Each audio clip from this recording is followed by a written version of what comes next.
শুভ রবিবার। তো সকাল সকাল উঠে চলে গেছিলাম বাজারে মাছ আনতে।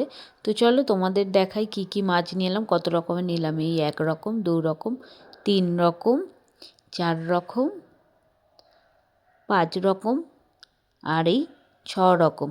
তো 6 রকমের মাছ নিয়ে এসেছি। এবার এগুলো চলো আলাদা আলাদা কন্টেনারে আমি মাছগুলো ঢেলে রাখবো। ঢেলে একেবারে ধুয়ে রেখে দেবো ফ্রিজে, তাহলে সুবিধা হবে, যখন রান্না করব তখন বার করে রান্না করে নিতে পারবো। তো চলো প্রথম প্যাকেটটা খুলে দেখি এর মধ্যে কি মাছ আছে। এর মধ্যে আছে হচ্ছে পাবদা মাছ।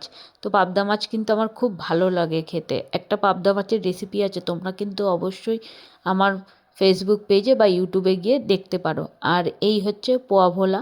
পোয়া ভোলাও কিন্তু খেতে বেশ ভালোই লাগে। আর একটা প্যাকেট খুলে দেখি ওর মধ্যে কী আছে। চলো, অ্যাকচুয়ালি অনেক রকম মাছ নেওয়া হয়েছে, তো কোন প্যাকেটে কোন মাছ আছে বুঝতে পারছি না।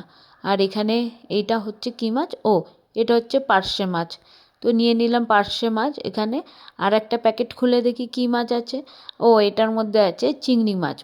আর প্রত্যেকটা মাছই কিন্তু পুরো টাটকা ছিল।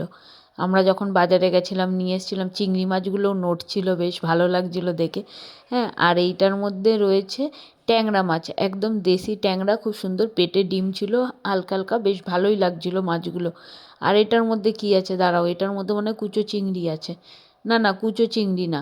এইটার মধ্যে কী আছে দেখি। আর একটা, এটার থালাতেই ঢালবো না একটা কন্টেনারের মধ্যে ঢালি, তাহলে কি বলো তো, মানে সুবিধা হবে। তো ওই যে ছোট্ট কন্টেনারটা নিয়ে নিয়েছি আমি। এবার কন্টেনারের মধ্যে ঢেলে দেখি এর মধ্যে কী মাছ। ও আচ্ছা আচ্ছা, ছোটো ছোটো চুনো মাছের মতন ওই মাছ। বেশ ভালোই, কিন্তু এই মাছের টক বা ঝাল খেতে ভালো লাগে। তোমাদের দাদাভাই মাছ খেতে ভালোবাসে বলে তাই নানান রকমের মাছ আনি। বেশ উনি নানান রকমের মাছ খেতে পছন্দ করেন। তো এই হচ্ছে আজকের মাছ। আর এই মাছ কিন্তু বেশি দিন রেখে খাওয়া যাবে না, 2 থেকে 3 দিনের মধ্যে খেয়ে ফেলতে হবে। কারণ 3 দিনও যে করা যাবে না, 2 দিনের মধ্যে করে খেয়ে নিতে হবে। কারণ উনি বেশি দিনের আবার বাসি মাছ খেতে চায় না, নিজেও খায় না আর আমাদেরও খেতে দেয় না। তো চলো মাছগুলো কেমন হয়েছে অবশ্যই কমেন্ট করে জানিও বন্ধুরা।